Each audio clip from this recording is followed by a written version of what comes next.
토요 법회를 시작하겠습니다. 지난 시간에 이어서 오늘도 사념처 명상의 세계 582쪽입니다. 자, 우리는 부처님의 위대한 진리인 고진멸도 사성제 중에서 세 번째 멸성제에 관해서 공부를 하고 있습니다. 멸성제는 열반을 의미합니다.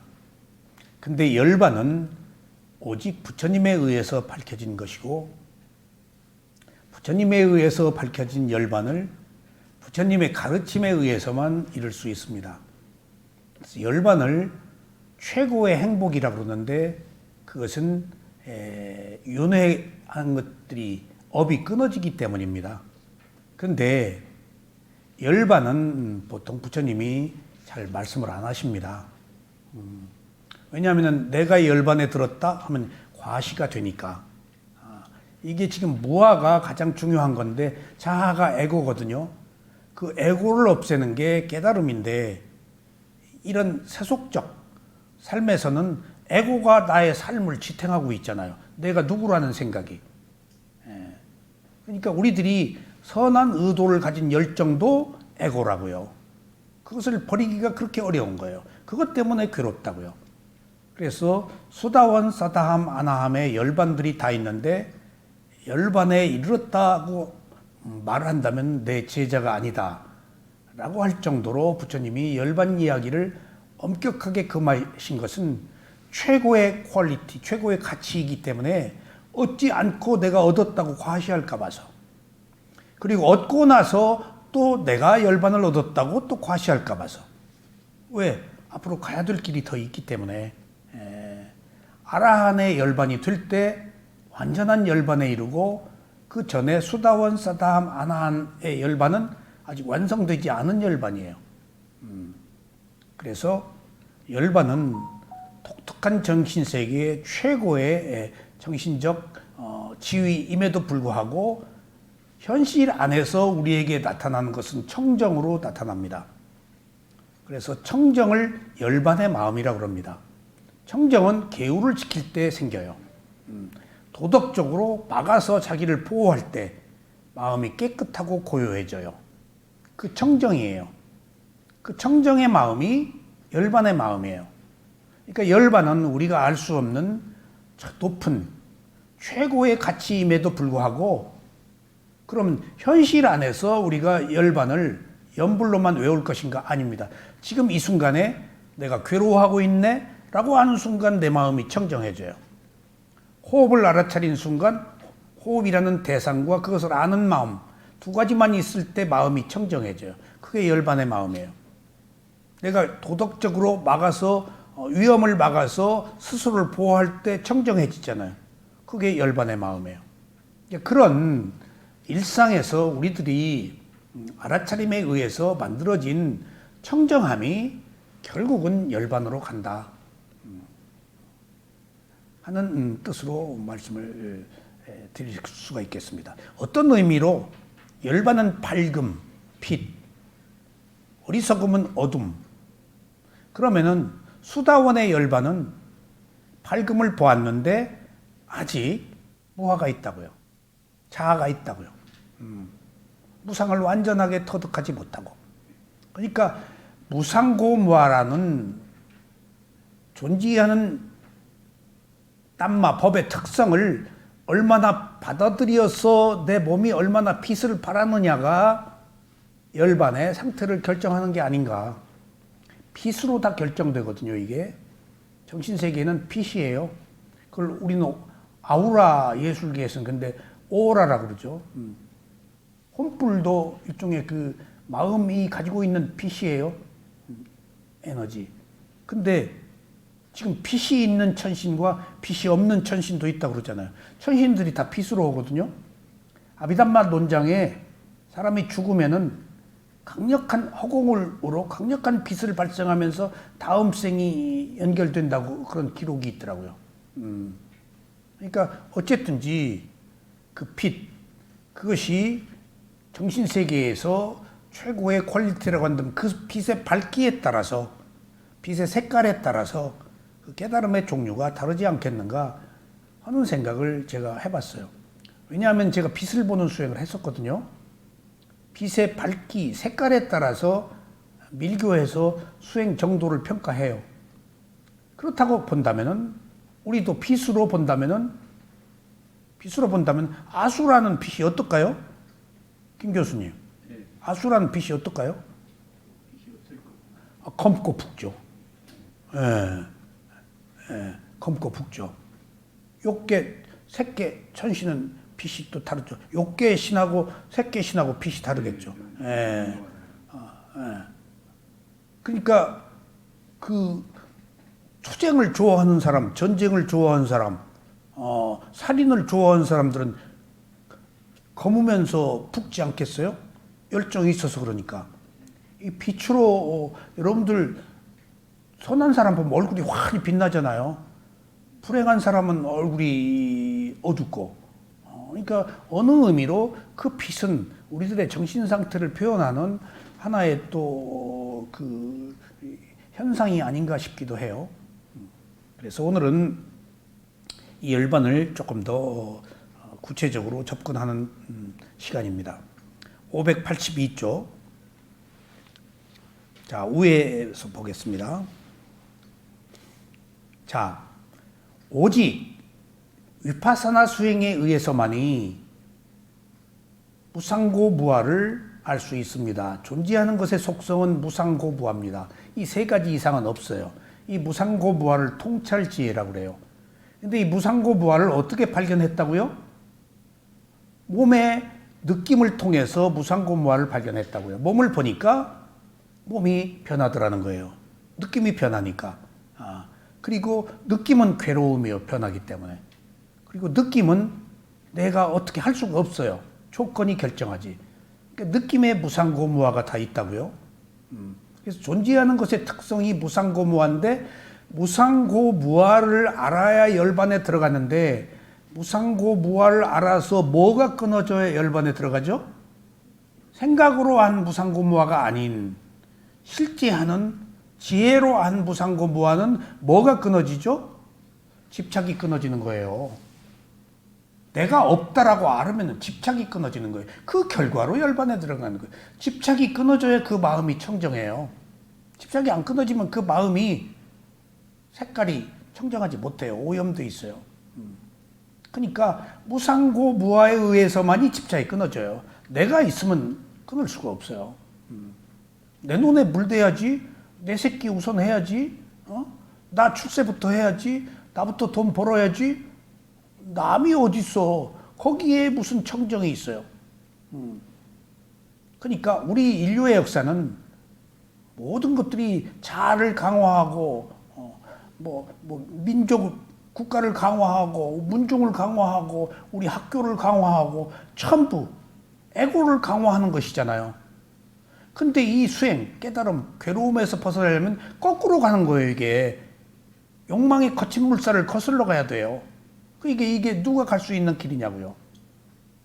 얼마나 이 길을 가느냐고요. 오늘 여기에 모이신 여러분들 몇십억 인구가 끊임없이 태어나고 죽고 하면서 몇십억 지구 인구 중에 이제 지옥 축생 악귀 아수라로 죽으면 가는 사람도 있을 것이고 욕계 색계에 가는 사람도 있을 것인데 그러면 위파사나 수행을 해서 욕계 천상에 가는 사람들이 과연 몇 명이나 될까요? 극히 적어요. 극히 적어요. 아니 천신이 부처님한테 와서 위파사나 세세하게 얘기한 사람이 없어요. 그런 걸 봐서 또 한 번 야 우리가 정말로 좋은 거 공부하고 있네. 천신도 모르는 그 사람들 다 선한 일 해서 천당에 태어난 사람들이에요. 근데 이 정신세계를 몰라요. 그렇다고 한다면 우리는 알잖아요. 지금 무상고무아가 뭔지를. 우선 생각으로라도 알잖아.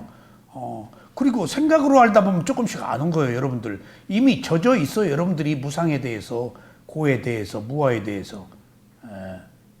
지금 12연기만 완전히 공부하면 작은 수다원이라고 그래서 쫄라 쏟다빠나라고 연기의 원인과 결과를 알면은 악업을 지으면은 악업의 과보를 받는다는 것을 알잖아요. 그럼 여러분들 마음은 이미 청정하고 선해요.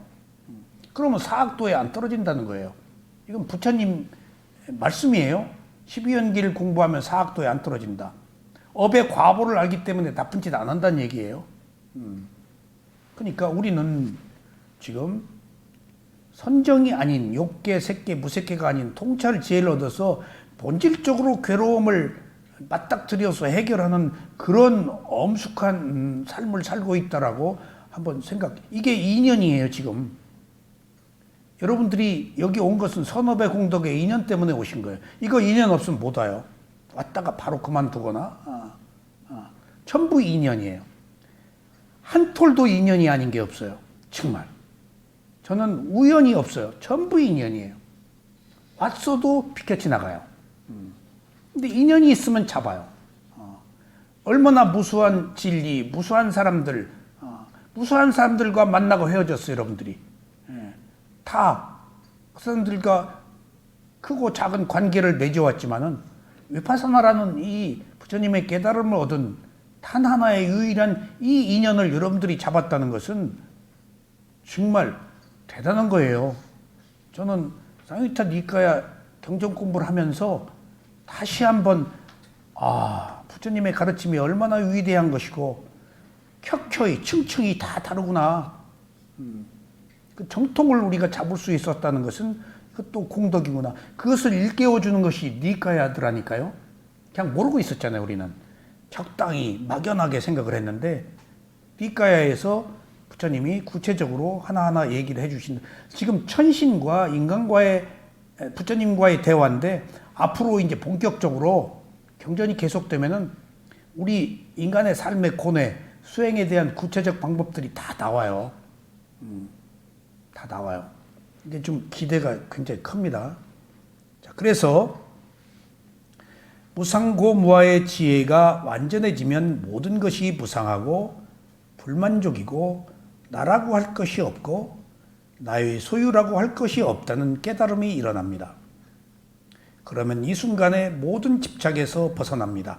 위파사나 수행을 해서 몸과 마음을 있는 그대로 보면은 느낌을 알아차리면 느낌이 변하니까 무상이 이제 발견되기 시작한다고요. 변한다, 같지 않다. 마음이 막 왔다 갔다 하고 몸에 여기저기 통증이 왔다 갔다 하고 아프고 결리고 몸에 있는 지수와 풍사대가 단 한순간도 제대로 있지 않단 말이에요. 여기 저기 왔다 갔다 막. 마음은 또 잠시도 가만히 있지 않고 몸과 마음에서 일어나는 모든 것들이 현란할 정도로 끊임없이 바뀌는 무상이에요. 근데 우리는 무상으로 못 보죠. 그러니까 수행이 안 된다라고 생각하지 말고 이제 무상하다, 변한다, 가만히 있지 않다 라고 하면은 남만우파사나 법념처가 돼버려요. 수행을 잘하려고 할 것 없이. 잠시도 가만히 있지 않잖아. 근데 가만히 있지 않는 것을 분리해서 보면은 그게 무상이다고요. 그래서 이때 원인과 결과가 사라지고 단지 작용만 하는 마음을 갖습니다. 이 상태에서만 다시 태어나는 토양이 소멸됩니다. 그래서 윤회를 하지 않습니다. 여기서 불교에서 12연기의 원인과 결과도 중요하지만은 또 다른 측면에서는 토대라는 말이 나옵니다. 토대. 그러니까 생명이 다시 태어날 토대가 사라진다라는 것이 집착이 사라진 거예요. 부하가 사라진 거예요. 자아가 사라진 거예요. 근데 더 재밌는 것은 다마키티 스님이 그 얘기를 슬쩍 비치시되 우리들의 마음은 무엇을 토대로 있죠? 예? 심장을 토대로 있다고 나와요. 근데 우파니샤드, 베다, 그 인도 학파들이 마음이 심장에 있다, 마음이 뇌에 있다, 그렇게 갑론을박해요. 부처님한테 질문했잖아요. 어디에 있냐? 그때 부처님은 어디도 인정하지 않으셨어요. 몸과 함께 있다고 그랬어요. 근데 아비담마 논장에서는 심장을 토대로 마음이 일어난다 하는데 심장이 토대이지 심장에 마음이 있다는 것은 아닙니다. 그걸 또 오해해요. 심장에 작은 몇 미리 공간에 마음이 거하는 장소가 있다. 그것은 교학자들이 만들어낸 얘기예요. 부처님 말씀에 몸과 함께 있지 심장의 어느 부분에 있질 않아요. 심장을 토대로 한다는 말이 지금 확대 해석된 거예요. 여기 토양 나오죠? 태어나는 토양이 소멸된다. 이게 토대입니다. 그러니까 토대는 원인과 결과예요. 아셨죠? 자, 여기서 무상고 무아를 알아야 존재하는 것의 특성인 세 가지 법을 알아야 생명이 다시 태어난 토대가 소멸된다. 토양이 소멸된다. 라는 것을 말씀을 드렸습니다. 그러면은 보세요. 가장 중요한 것은 무상고 무아네. 근데 불교의 어디에도 무상고 무아가 확연하게 드러나 있질 않아요. 리카야에. 이게 재밌는 현상이에요. 그렇게 중요한 무상고 무아가 무상고 무아 그냥 나무함이 답을 찾을 게 아니고 무상고 무아 연불 외야 돼요. 근데 경전에 무상고 무아 그렇게 나와 있질 않아요. 경전이 무한 내용이죠. 부처님은 이 사람들한테 나름대로 설법한 내용이잖아요. 사람들이 무상고 무아 알아요? 몰라요. 모르는 얘기 뭐 자꾸 그 연불을 왜 해요? 어려워서 안 믿어요, 불교. 그러니까 안을 알아차리라 밖을 알아요. 먼저 부처님이 자꾸 사념처에서 몸을 알아차리라 그러잖아요. 몸을 알아차리라. 그리고 또 밖을 알아차리라. 그리고 나서 일어나는 것을 알아차리라, 사라지는 것을 알아차리라, 그렇게만 얘기를 하세요. 그게 무상이에요. 그리고 그 얘기 안 하세요. 무아 얘기는 더더군다나 안 하세요. 무상도 못 받아들이는데 변하는 것도 지금 버거워서 수용을 못 하는데 변하는 것을 받아들이려니? 그러면은 싫죠. 사람들의 근기에 정서에 지금 녹아들 수가 없죠. 그러니까 불교의 가르침은 핵심적 가르침은 그 안에 찬연히 빛나고 있지만은 대중들에게 설할 때는 나름대로 사람마다에게 적절한 표현을 하는데 무상고 무아가 그렇게 중요함에도 불구하고 이렇게 그 소위 말하면 드러내는 무슨 타이틀 이슈로 뭐 구호로 삼지를 않는다고요. 불교는 구호가 아니고 실천적 수행이니까. 그렇게 해서 조건이 성숙되면 무상을 아는 것이지 조건이 성숙되지 않았음에도 불구하고 무상을 강요해서도 안 되고 알 수도 없어요. 지금 여기 통증이 막 있는데 이게 전부 무상인데 통증을 무상으로 볼 수가 있어요? 마음이 왔다 갔다 해요. 감시도 가만히 있지 않아요. 이것을 우리가 무상이라고 볼 수 있어요? 예. 오른발 왼발 하고 뛰는데 여기서 저기 가면서 몇 걸음 가는데 마음이 발에 붙지 않는데 그럼 마음이 무상에서 달아나 버렸는데 변해버렸는데 그걸 무상이라고 볼 수 있어요? 일정한 집중에 의해서 무상이라는 땀마 조건이 빛날 때 그것이 드러나는 것이지 드러나는 게 아니에요. 그러니까 오늘 여기서 무상고무와 얘기가 나왔으니까 말씀드리는데 가장 불교의 핵심적인 오직하면 그것을 중국에서 3법 세 가지 법에다가 끝에 뭐까지 하나 붙였죠? 도장, 중국 도장이면은 완전히 그냥 넘어가는 거였지 세상이고 뭐고 지장 도장. 그러니까 그 완전히 더 이상 없다. 금과 옥조처럼 하고 중국에서 법에다가 도장까지 인자까지 집어넣은 거예요. 그러니까 더 이상 다른 진리는 없다. 그래서 완벽한 진리인데 그거 우린 잘 몰라요.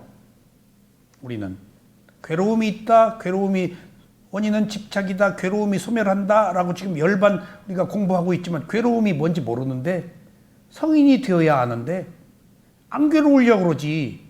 예. 안 괴로움만 하려고 그러지 괴로움이 원인에 의해서 생긴 불만족이라는 사실을 우리는 모르잖아. 괴로움이 원인에 의해 생긴 불만족이라는 내가 만든 원인에 의해 생긴 결과라고 알면 내가 받아들인다고. 근데 안 받아들이잖아, 괴로움을. 괴로움의 원리를 모르기 때문이에요. 지금 내가 어제 집에서 상유타 니까야 공부하면서 단마키티 스님한테 물을 게 몇 개 생겨났어요. 두카를 스리랑카에서는 한모던 고라고 그러는데 거기서는 어떻게 표현하는지 그거 한번 김 교수님이 한번 물어봐줘요. 예, 우리는 고라고 했잖아요. 예, 두카를 스리랑카에서는 어떻게 해석하는가. 그러니까 무상고무화가 존재하는 것에 가장 중요한 세 가지 특성임에도 불구하고 불교는 무상고무화를 말하지 않는다는 것. 지금 가장 중요한 열반의 대목에 들어와서 무상고무화가 이렇게 두드러지게 나오지 딴 데는 안 나온다는 것. 그렇게 이게 감추어져 있다는 것. 아셨죠? 그렇게 해서 이 이야기는 뭐냐? 지금 나한테 당면한 그런 장애부터 있는 것부터 대상부터 알아차리면 단계적으로 오도록 돼 있다는 거 이게. 지금 여기서 저걸 알려고 그러면 안 돼요. 여기서 나한테 주어진 것 있는 그대로 알아차리면 스텝 바이 스텝으로 단계적 과정의 지혜가 성수되는 과정에서 무상고무화가 이제 나와요. 수다원의 무상고무화, 사다함의 무상고무화가 다르다니까? 그러니까 아라한과 수다원의 차이가 뭐야? 수다원은 여기서 무상고무화를 봐. 사다함은 여기서 무상고무화를 봐. 아나함은 여기서 무상고무화를. 부처님은 완전히 무상고무화 자리에서 무상고무화를 봐서 그냥 파악해버렸어, 무상고무화를. 그러니까 무상고무화로 사는 사람이야. 의식이 무상고무화로 각인되어 버렸어, 붓다는. 모든 게 덧없다, 편한다. 편한데 뭘 집착해? 원래 괴로움이다. 원래 괴로움인데 뭘 괴로워해? 내가 없다, 무하다. 내가 없는데 뭘 집착해? 라고 하려니까 태어날 원인이 사라져서 태어나지 않는 거예요. 지금 토대가 사라진 거예요. 태어날 감각적 욕망의 토대가 살아나서 괴로움이 사라진 거예요. 그러니까 지금 우리가 막연하게 무엇을 없애려고 하지 말고 그 원인을 지금 제거하자고요. 그 원인을 제거하려면은 있는 그대로 알아차리고 말아야 돼요. 없애려고 그러면 안 돼요.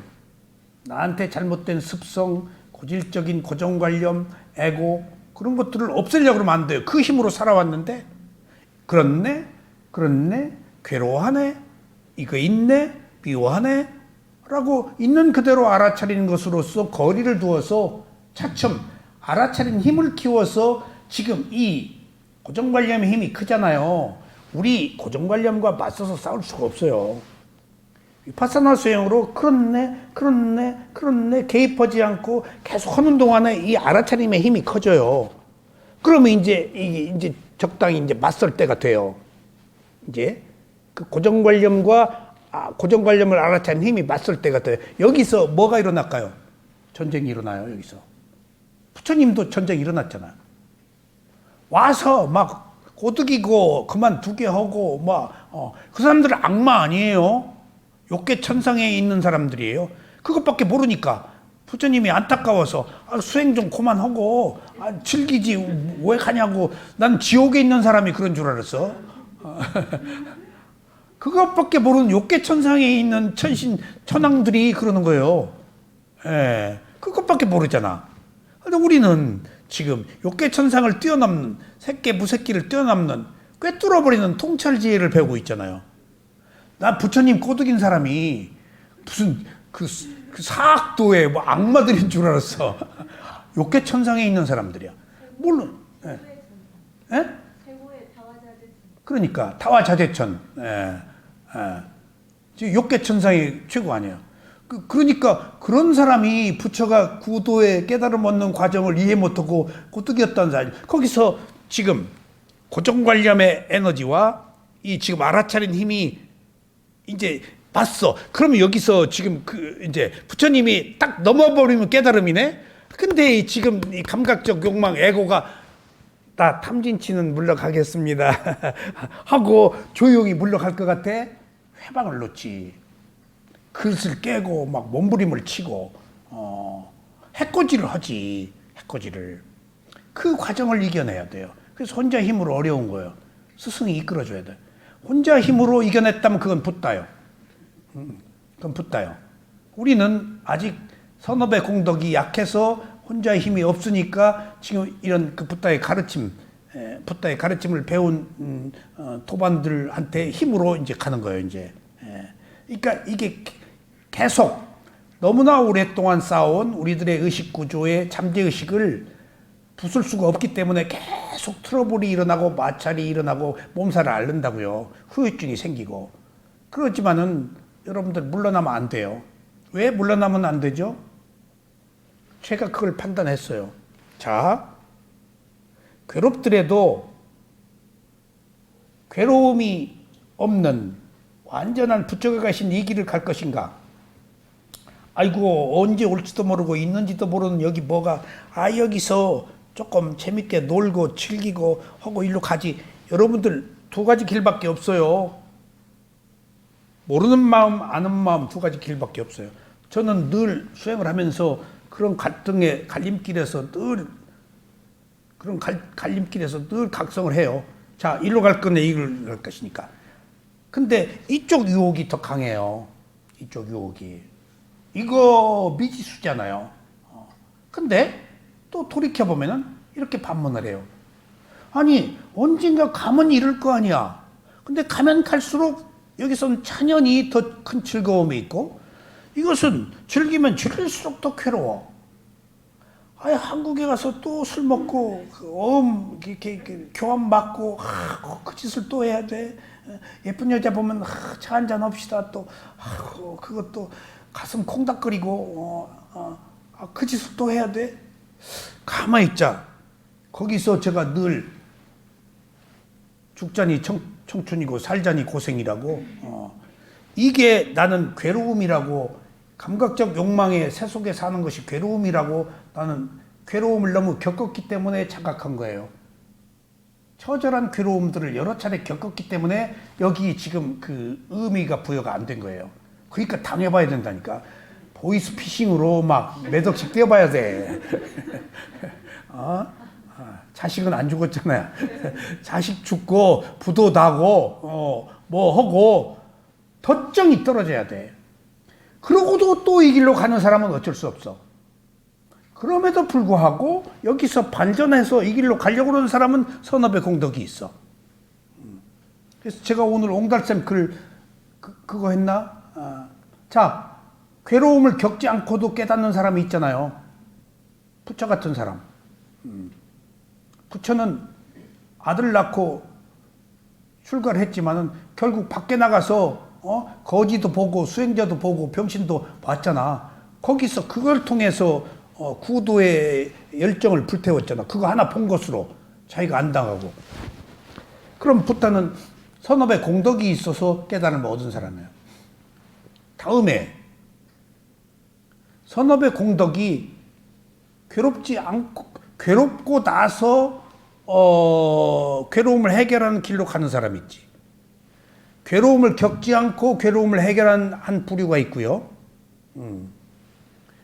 괴로움을 겪고 나서 괴롭지 않은 곳으로 가는 부류가 있다고요. 그 부류는 두 개라고 그랬죠. 괴로움을 겪고 나서 괴롭지 않은 세계로 가는 부류가 선정의 공덕과 통찰지의 위파사나 수의 공덕 두 가지가 있다. 선정도 공덕이고 위파사나도 공덕이에요. 선정에서 일로 넘어오는 사람은 선정의 공덕보다 더 뛰어난 공덕이 있어서 이쪽으로 넘어와요. 안 넘어오려고 그래요. 안 넘어오려고 그래요. 넘어가기가 힘들어요. 정말입니다.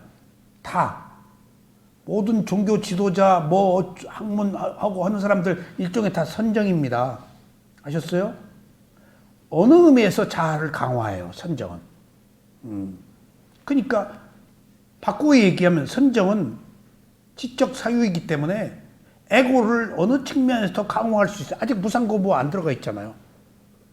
그러니까 어느 의미에서 좋은 퀄리티이면서도 독이 있는 퀄리티라고요. 그래서 그것은 선업의 공덕의 문제예요. 그러면 그 선정 수행에서 넘어오거나 선정을 거치지 않고 넘어오는 통찰 지혜 수행은 훨씬 공덕이 더 많은 사람이에요. 그래서 괴로움을 겪고 괴로움을 해결하는 사람은 선정의 공덕이 있는 사람과 위파사나 수행의 공덕이 있는 사람 두 부류가 있다. 네 번째는 괴로움을 겪고 괴로움을 해결하려고 괴로움이 소멸 안 되는 길로 가는 사람. 그건 세속이에요. 수많은 사람이 거의의 모든 인류가 괴로움 겪고 또 괴로움의 길로 가요. 어리석음 때문에. 또 그 감각적 욕망에 늪에 빠져서 허우적거려요 또. 당장 지금 괴로운데 또 괴로울 짓을 해.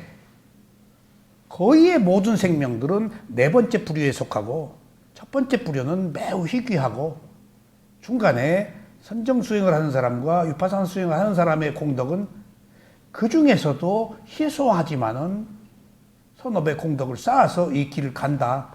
거의의 많은 사람들은 괴로움 겪고 또 괴로울 짓을 한다. 여기서 자각을 못 한다는 얘기죠. 이것이 우연히 되는 게 아니고 모두 서너 배 공덕을 쌓은 과보로 된다는 사실. 그래서 뿐야가 그렇게 중요합니다. 뿐야가. 공덕이 그것밖에 없다고 생각돼요. 결국은 수행을 하느냐 못하느냐. 제가 부처의 공덕과 아라한의 공덕에 대해서 물었더니 공덕의 문제다. 그럼 공덕을 어떻게 찾냐? 그랬더니 스승이 서원을 세운 차이다. 붓다가 되기를 서운 사람은 서원을 세우면은 붓다가 되는 서원만큼의 공덕을 쌓는데 아라한 벽지불이 되기를 서원 세운 사람은 서원이 먼저 필요해. 의도가 벽지불이 되는 만큼의 그 자기 한계인 거야. 그만큼의 공덕밖에 못 산대. 결국은 벽지불이나 붓다나 삼마삼붓다나 아라한이나 수다원이나 다 공덕으로 결정되는 것이구나. 그러니까 그게 공덕이 원인이야. 시작이야. 그러니까 우연히 되는 게 아니야. 그러니까 내 마음 고쳐 먹어야 돼요. 비뚤어진 마음, 그건 공덕이 들어설 자리가 없어요. 내 마음 고쳐 먹어야지 웃는 얼굴에 행복이 들어오지, 찡그린 얼굴에 그건 불행이 들어오잖아요. 정말입니다. 정말입니다. 남자들, 이게 이상한 얘기이지만 오랫동안 제 경험에 의하면은 남자가 못되고 애고고 막 아주 독선적인 사람은 부인이 일찍 죽더라고요. 부인이 암으로 죽거나 못 살아 부인이. 그 애고에 부딪혀서. 그것도 업이겠지. 근데 또 그 남자가 뭔 일이 안 돼. 제 주변에 많이 있잖아요. 오래 살다 보면. 그럼 부인이 또 문제가 있어. 내가 보면은 늘 네거티브고 끌탕하고 부정적이고. 그러니까 에너지가 안 돼. 에너지가. 그러니까 이것들이 업이고 인연이고 그게 업이에요. 전부. 원인과 결과고. 우연히 되는 게 아니고 어떤 조건들이 다 결정하는 것이구나 하는 것을 저는 업에서 봐요. 이 친구 이 업이 있구나. 이 친구 이 업이 있구나. 이 사람 이 업이 있구나. 제가 엊그제 사일찍으로 갔는데 그래도 삐걱했어요. 어느 여자들 모임에 남자 저 하나 선택받았어요. 그 특별히 나를 선택했대. 뭔 사연이 있어요.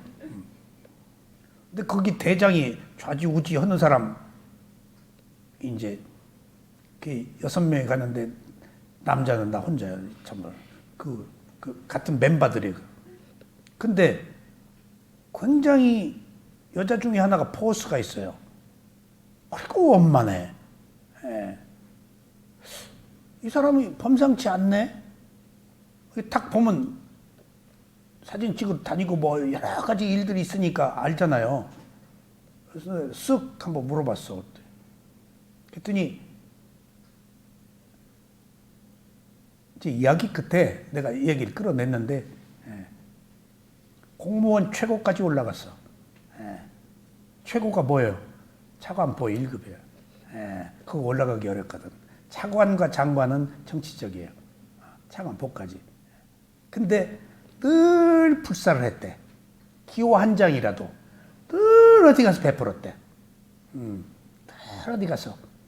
그러니까 그 뭘 바라기보다도 그러니까 그 베풀고 이해하고 늘 긍정적으로. 근데 이제 딱 차관보 발표가 났는데 둘이 경쟁인데 한 사람이 됐다 소문이 쫙 났더래. 근데 자기 남편은 윗사람이 너다 딱 찍었는데 일체 말을 안 했대. 근데 모르는 거야. 이제 뚜껑 열어봐야지. 그리고 어느 절에 가서 기도를 하고 이제 자기 공무원 부인들하고 기도하고 탁 오는데 우습게 얘기 같지만은 기도하고 딱 돌아서는데 자기 그 이제 직책이 높으니까 그 밑에 부하 직원들 부인들하고 같이 말인데 사모님 얼굴이 빛이 반짝 나는데 광채가 나고 사모님 되신 것 같습니다. 그러더래. 자 사모님 이게 다 이제 그 관심을 사모님 지금 딱 돌아서는 모습에서 빛이 나고 얼굴이 너무 이렇게 아름답고 빛이 나 사모님 된 것 같습니다. 그래서 에이 뭐 그럴 리가 있겠어. 했는데 대웅전에서 나와가지고 계단 내려오는데 따르릉 쳐 나가서 남편한테 됐다고. 사소한 이야기이지만은 그러면서 거기 되기까지의 과정 그리고 그 삶의 단계적 과정들이 계속해서 공덕을 쌓았구나. 그래서 내가 물어봤어.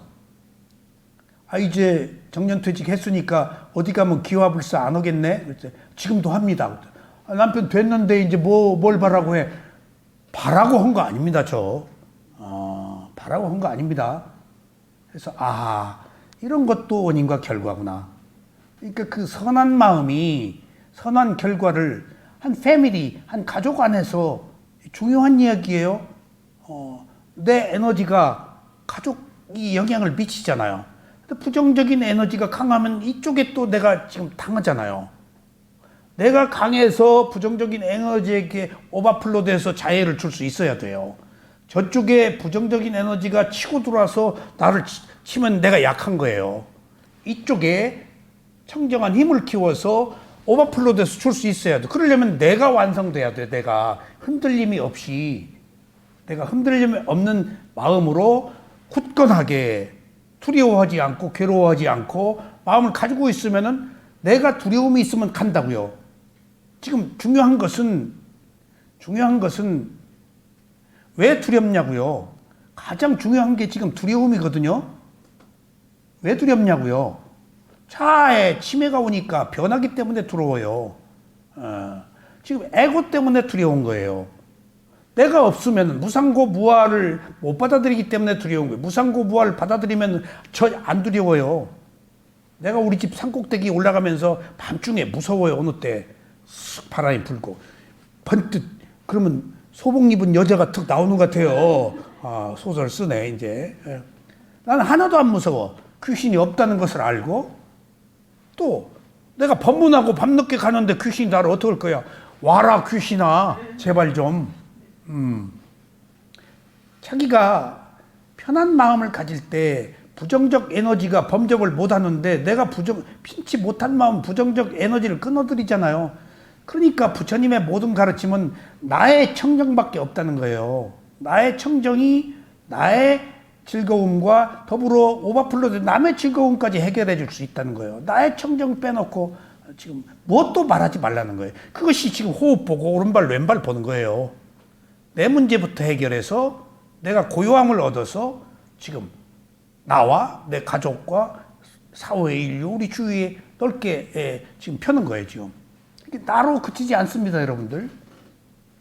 그래서 여기서 무상고무아는 존재하는 것의 세 가지 특성이지만은 겉으로 드러나지 않고 우리가 현재 하고 있는 것을 충실히 할 때 어느 순간에 무상이 드러난다는 것. 그래서 불교는 진리가 다 숨어 있고 겉으로 드러나지 않다는 것. 표피적으로 부처님의 가르침을 보고 평가해서는 절대 안 된다는 것. 아셨죠? 자기가 이르러야 그것들이 발견되기 때문에 읽어도 모르고 있어도 모른다는 것. 아셨죠? 자, 통찰 지혜로 가래가 완전하게 소멸하면 집착이 끊어지는 이때의 마음이 도의 의식입니다. 자, 도과죠. 우리가 위파사나 수행은 도의 마음이에요. 열반은 과의 마음입니다. 이런 결과로 자연스럽게 열반에 이르게 됩니다. 그러므로 열반은 지혜의 결과이지 열반 그 자체가 지혜는 아닙니다. 열반을 지구의 행박이라고 하는 것은 열반을 얻기 전에 이미 완전한 가래의 소멸로 평화와 자유를 얻었기 때문입니다. 그러니까 이미 열반에 이르기 전에 내 마음이 고요해서 그 결과로 이런 것이지, 나는 결과를 만들려고 그러면 안 돼. 이미 결과가 내 마음 안에서 만들어져 있어야 돼요. 그 결과가 자연스럽게 가지는 거예요. 근데 나는 결과를 만들려고 그랬잖아요. 이쪽에서 결과를 만들려고 하는 순간 결과를 내가 의도적으로 꾸미잖아요. 하고 싶어 하잖아요. 인위적으로 만들려고 그러죠. 그거 좋은 결과 아니에요. 우리들이 바라는 가장 좋은 결과는 이미 나 없이 여기서 만들어진 결과로 떠밀려서 오는 거예요. 중요한 사실은 여기서 내가 결과를 만들려고 하지 마세요. 이게 굉장히 중요한 얘기입니다. 수행을 잘하려고 그러는 게 결과를 만들려고 하는 거 아니에요. 수행을 잘하려고 하지 마세요. 잘할 수 있는 조건을 만들려고 그러세요. 그러면 잘해줘요. 근데 나는 잘하려고 그러잖아요. 조건은 안 만들고 원인은 안 만들고. 어떤 것들이 불행이 왔어. 올만해서 왔잖아요. 근데 불행을 또 없애려고 그래. 없앨 만한 원인을 만들지 않고 나타난 것을 어떻게 없애요? 지금 이미 생긴 건 안 없어져요. 그걸 받아들이는 게 없어지는 거예요. 불가능해요. 없어진 건 이미 만들어진 거. 어떻게? 현상인데. 그것을 내가 정신적으로 받아들여서 없어져. 그러니까 이미 물질 현상계의 세속은 만들어진 건 못 없어요. 근데 이것을 극복할 수 있는 유일한 길은 출세간의 정신세계가 내가 있어도 그것을 받아들여서 걸리지 않는 게 없어지는 거예요. 이미 만들어진 것을 어떻게 없애요? 근데 우리는 이미 만들어진 것을 없애고 극복하려고 그러고 한단 말이에요. 그거 받아들이면 아무것도 아닌데. 예. 그러니까 여기서 세간과 출세간의 차이가 생겨요. 세간에 생긴 문제는 불가능해요, 없애기가. 근데 출세간에는 가능해요. 어떻게? 그랬네? 괴로움만 해서 괴롭네? 그런 일이 있었네? 라고 그것을 있는 그대로 받아들이는 순간 분리가 되잖아요. 위파사나로 분리가 되잖아요. 괴로워하네? 하나 현상이 있네?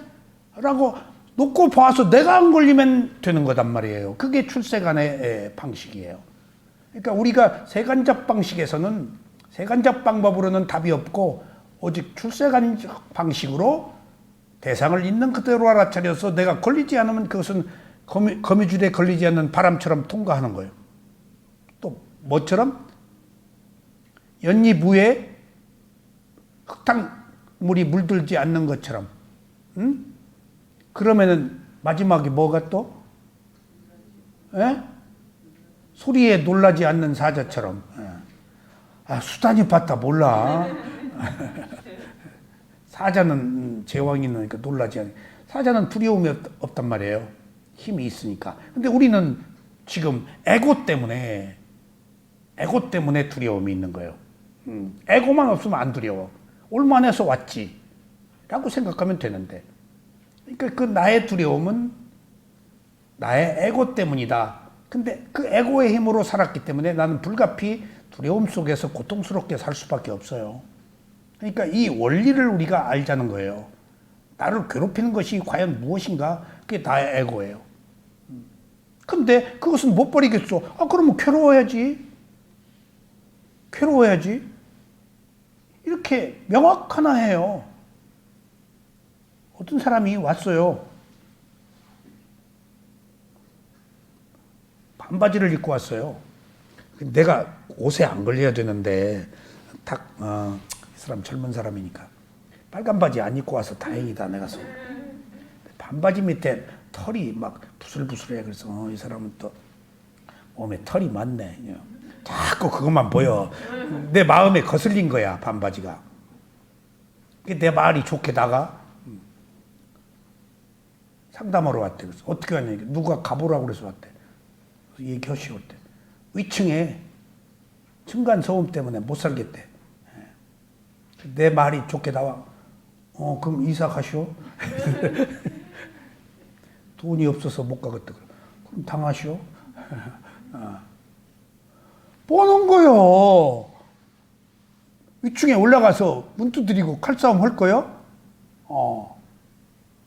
뻔한 거요. 이게 구조적으로 이 건설업자가 층간소음이 나도록 시공을 했어. 그게 건축법에 규제가 안 돼 있어. 아파트 생긴 지 얼마 안 됐잖아. 그리고 시공비 싸게 하려고. 그래서 이 층간소음은 불가피해. 근데 참아라. 못 참겠대. 이사 가라. 돈이 없대. 그럼 당하시오. 참지도 못하겠고 돈 없어서 이사도 못 가겠다면 어떡할 거요? 그럼 날 보고 지금 핏가번쩍한 방법을 그래도 뭐 법사님이 무슨 이런 얘기 하면은 다 해결해 준다 그랬을 때 그러면 내가 하는 대로 들으시겠어요? 그때 말씀 한번 하면은 여보시오. 우층에서 뛸 때 대한민국의 어린이가 대한민국은 건강한 저놈 올림픽 금메달 따게 생겼네 하시오. 쿵쾅쿵 안 뛰면 가서 더 열심히 운동하라고 좀 하시오. 아니 이게 바꾸기 얘기하면은 답이 없는 얘기다고요. 이게 여러 가지 방법들이 있겠죠. 그리고 내가 얘기를 했어요. 내가 옥수동에 극동 아파트 살 때 안방 통해서 침실방으로 들어갔는데 가운데 화장실 있고 침실방으로 자로 들어가면은 우리 우층에서 그때부터 밤늦게 피아노 친다. 근데 내가 옛날에는 그렇게 층간소음 그렇게 심각하지 않았어요. 물어봤더니 고3 음악 피아노 한대. 그러니까 어디 가서 피아노 레슨하고 이제 마지막에 집에 와서 또 연습하는 거예요. 그러니까 밤낮이 없는 거지. 근데 고3 아이가 음대 들어가기 위해서 밤에 피아노 치는데 그것을 수용할 수 있는 나름대로의 정서적 문화였어. 그때는 다 이해했다고. 지금 이해 못해. 사람들이 아셨어요? 그렇게 애고가 강해졌어요. 반응해버려 바로. 옛날은 다 이해했다고요. 그러니까 이렇게 메말라 가는 거예요.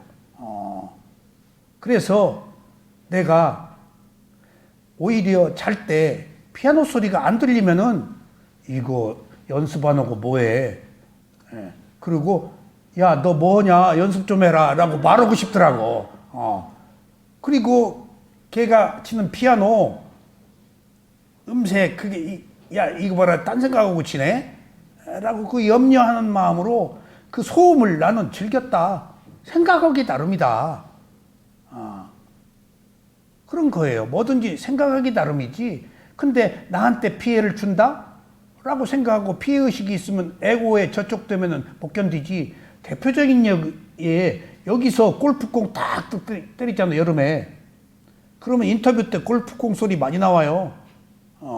요새는 다 수준들이 높아서 안 나와. 그러면 당신은 여기서 수행할 권리가 있고 그 사람은 골프공 칠 권리가 있어. 피차 사후 권리, 어느 권리를 침해받아야 돼? 그 사람 골프공 치게 해. 나는 여기서 수행하고. 근데 나를 방해한다라는 에고, 자의식 때문에 지금 하는 거 아니야. 소리는 자기 호흡을 알아차리면은 1분도 안 가서 없어져요. 그게 소리의 특성. 근데 방해가 된다. 저것 때문에 괴롭다. 어쩌다 하면은 계속 소리에 내가 팔리는 거야. 내 마음이 어디로 안에 있냐, 밖에 있느냐 하는 차이야. 내 마음이 받아들이느냐, 받아들이지 못하느냐 하는 차이지, 대상은 중요하지 않다니까요. 누가 별짓을 해도 미친 사람 춤춘다고 나도 추어요? 내 마음가짐이다고요. 어떤 상황이나 내가 어떤 마음을 가지고 청정하게 하느냐가 거꾸로 나 행복과 그 행복을 더불어 나눌 수도 있는데 불행한 많은 사람들에게 이게 수행이다고요. 아셨죠? 그러니까 이게 도의 의식이에요. 열반을 향해서 있는 그대로 알아차리면 도의 의식이 성숙되고 기존의 세속적 의식은 이것에 비해서 약해지다가 어느 정도 이제 균형을 이루어 이때 큰 트러블이 생긴다고 그랬죠. 차츰차츰 이 힘이 도회의식의 힘이 커지면은 탐진치는 있어요. 안 없어져요. 부처라고 없는 줄 알아요. 있는데 이 힘이 커져서 이 힘을 못 쓰는 거예요. 근데 우리는 탐진치를 키우고 뭔가 잘 되기를 바라. 괴롭지 않기를 바라. 내가 탐진치를 키워놓고 괴롭지 않기를 바라니 되겠어? 안 되죠. 이건 본질적 문제입니다. 원인을 제거해야지. 그 원인은 내가 이해하고 받아들이고 원인과 결과로 업의 과보로 수용하는 거예요. 그렇게 조건 지어져 있는 거예요. 그걸 우리가 받아들이자고요. 자, 열반을 지구의 행복이라고 하는 것은 열반을 얻기 전에 이미 완전한 가래의 소멸로 평화를 얻었기 때문입니다. 그래서 이미 열반을 얻기 전에 무상고부를 알아서 조건이 성숙된 것이지, 그 결과로 가는 것이지 내가 결과를 만든 것은 아니다. 꼭 이게 필요해요. 내가 결과를 만든 거 아닙니다. 조건이 만든 거예요. 조건을 성숙시킨 거예요. 그 결과로 와진 거예요. 근데 우리는 결과를 만들려고 그런다고요. 조건을 성숙 안 시키고. 이게 도둑놈 심보라고 내가 하잖아요. 인공난식. 그래요? 뭐가 그래요? 조건의 문제다고요. 원인의 문제예요. 아셨죠? 그러니까 뭐가 힘이 있어서 팍 해결해 줬다가 아니에요. 조건이 해결해 준 거예요. 어떤 외부적 힘이 해결한 거 아니에요. 원인이 해결해 준 거예요. 열반의 상태에서는 의식이 있지만 의식을 자각하지 못하기 때문에 행복을 자각하지 못합니다. 자각하지 못했지만 이 순간에 모든 번뇌가 불타서 열반을 지구의 행복이라고 말합니다. 그러니까 열반을 빨리어로는 뭐라고 한다고? 김 교수님. 빨리어 립바나 하면은 립바나의 뜻이 뭐지? 탐진치가 불탄 것을 열반이라고 해요. 그게 청정한 거예요. 그러니까 선심이 불타고 단지 작용만 하는 마음만 있는 상태. 아셨죠? 열반이 죽음 아닙니다. 죽음이라는 의미도 포함되어 있지만은, 그러니까 퍼펙트하게 선한 거예요. 탐진치가 불탄 거. 그것이 무상고무화에 의해서 가능하다고요. 그러지 않고서는 안 돼요. 세속적 그 의식이 있는 한은 안 돼요. 출세간에 무상고무화 의식이 있어야 집착이 끊어져서 깨끗해요. 어쩌면 그렇게 깨끗하고 그냥 티끌 하나 없고 그때 이미 호흡은 사라졌지만은 몸은 붕 뜨고 그 뭔가 새털처럼 가볍고 아무 걸림이 없어요. 정말 깨끗해요. 그리고 그 상태를 집착도 하질 않아요. 집착하면 안 돼요. 또 자아가 있어 집착하는 거예요. 그냥 그 상태를 그대로 알고 있으면 되는 거예요. 그것이 이미 행복이 만들어진 거예요. 열반 그 상태는 이미 의식이 끊어져서 행복을 자각하지 못해요. 이미 그 상태가 행복인데 중요한 사실은 행복은 행복이라고 알지 못할 때 있는 거예요. 그걸 행복이라고 몰라요. 행복이라고 아는 순간 그건 탐욕이에요. 아셨어요? 그건 욕망이에요. 행복은 모를 때 그냥 그 상태로 있는 거예요. 깨끗한 상태로. 그것을 깨끗하다 그래요. 응? 깨끗하다라고 하는 것이 그때 나와요. 그래서 자각하지 못하지만 이 순간에 모든 번뇌가 불타버려 열반은 지구의 행복이라고 합니다. 열반은 출세간의 진리를 성취하는 것입니다. 그래서 출세간의 진리가 뭐지? 무상고무화예요. 그래서 세간의 이해로는 그 완전한 뜻을 알기가 어렵습니다. 단지 모든 가래가 완전하게 불타버린 것이라는 것으로 이해해야 합니다. 그러므로 열반은 가래에 소멸된 끝에 있는 정신적 상태입니다. 열반에 대해 마시사야도께서는 이렇게 말씀하셨습니다. 제가 이 책 읽으면서 구나라타 스님이 아니고 마시사야도의 제자가 쓴 사념초 그 스님이 아비담만 논장 강의하신 스님인데 미국에 계셨어요. 그 스님이 마시사야도 법문을 갖다가 사념초 주석서를 썼더라고.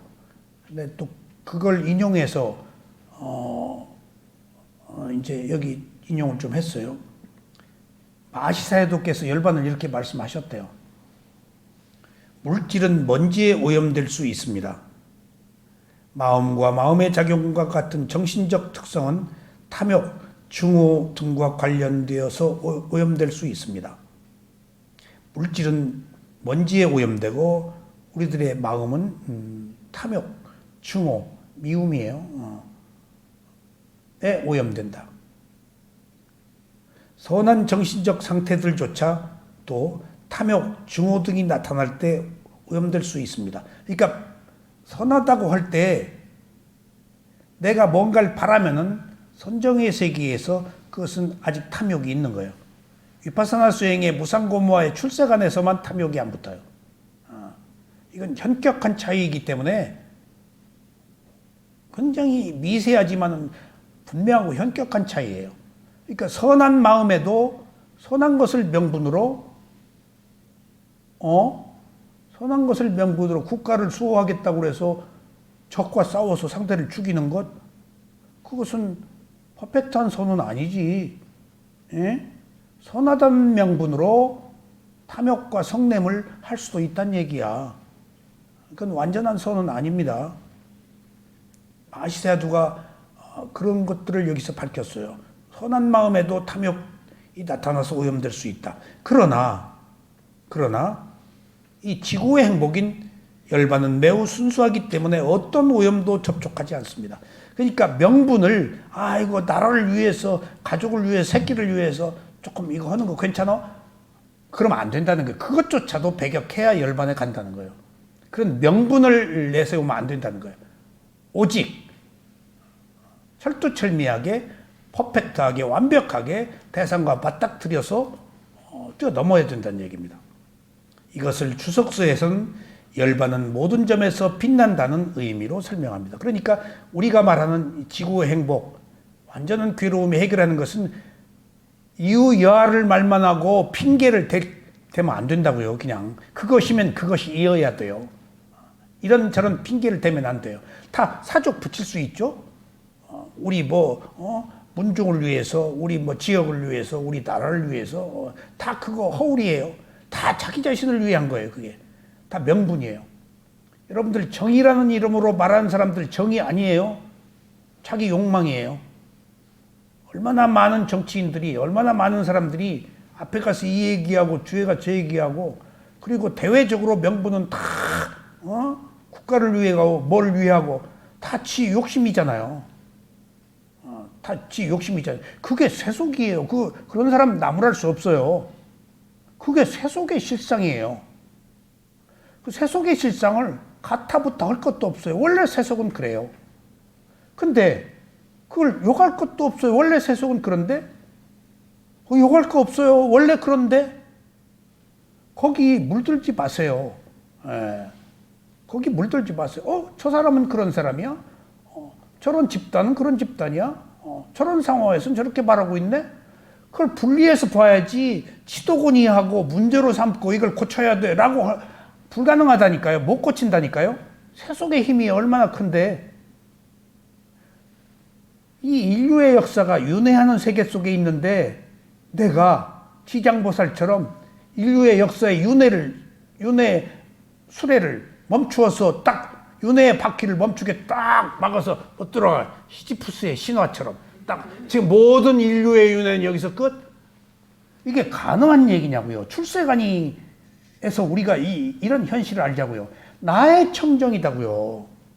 내가 거기서 빠져나오면 되는 거예요. 근데 우리는 안 빠져나오고 자의식이기 때문에 그것을 문제로 삼아요. 내가 빠져나오면 되고 안 보면 되는 거예요.